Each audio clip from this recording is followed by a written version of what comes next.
পরে খবরের দিকে নজর রাখবো। ভালো আছেন পার্থ চট্টোপাধ্যায়। শ্বাসকষ্টের সমস্যা তার আগের থেকে কিছুটা কমেছে।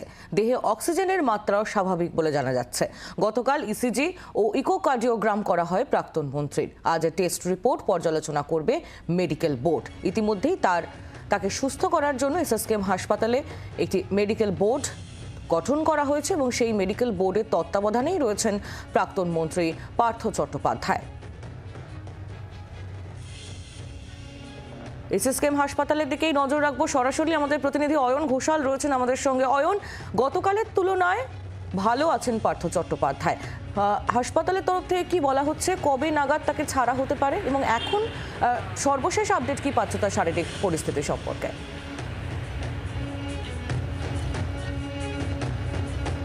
সুপ্রভাত আহিলি, সোমবার সন্ধ্যে 6:30টায় যে শারীরিক অবস্থায় প্রাক্তন শিক্ষামন্ত্রী পার্থ চট্টোপাধ্যায়কে আনা হয়েছিল এই এসএসকেএম হাসপাতালে, তার অনুপাতে তিনি এই মুহূর্তে ভালো রয়েছেন, কিছুটা তিনি স্থিতিশীল রয়েছেন। এবং যেটা সবথেকে গুরুত্বপূর্ণ বিষয় সেটা হচ্ছে বাইরে থেকে অক্সিজেন সাপোর্ট ছাড়াই তার শরীরে এই মুহূর্তে অক্সিজেনের মাত্রা স্বাভাবিক রয়েছে। তার রাতে ভালো ঘুম হয়েছে এবং গতকাল যেমনটা তুমিও বলছিলে যে ইসিজি এবং ইকোকার্ডিওগ্রাম করা হয়েছে। আজকে সকাল 11টার পরে 5 সদস্যের মেডিকেল বোর্ডের সদস্যরা এই টেস্টের রিপোর্টগুলি পর্যালোচনা করবেন এবং তারা পর্যালোচনার পরে সিদ্ধান্ত নেবেন যে মেডিকেশন কোর্স কি হবে আর কতদিন পার্থ চট্টোপাধ্যায়কে হাসপাতালে রাখার প্রয়োজন আছে। তবে তারা এখনও মনে করছেন যে আগামী অন্তত আরও 48 ঘন্টা প্রাক্তন শিক্ষামন্ত্রীকে এই এমার্জেন্সি অবজারভেশন ওয়ার্ডে পর্যবেক্ষণে রাখার প্রয়োজনীয়তা রয়েছে। পার্থ চট্টোপাধ্যায়ের বেসিক যে দুটো সমস্যা ছিল, একটা হচ্ছে শ্বাসকষ্টজনিত সমস্যা, একটা হচ্ছে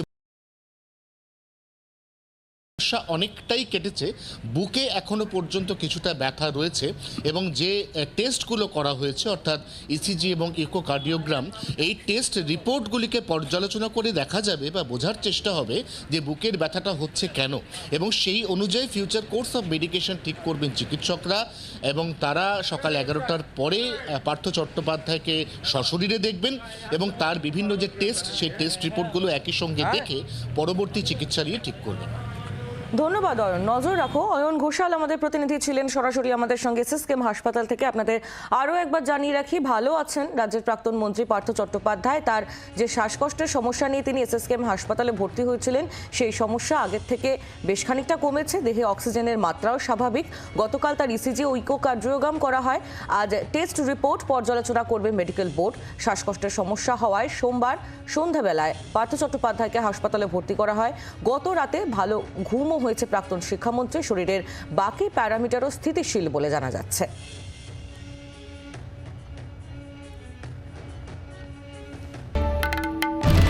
বাংলার আওয়াজ, বাঙালির আবেগ, জি 24 ঘন্টা।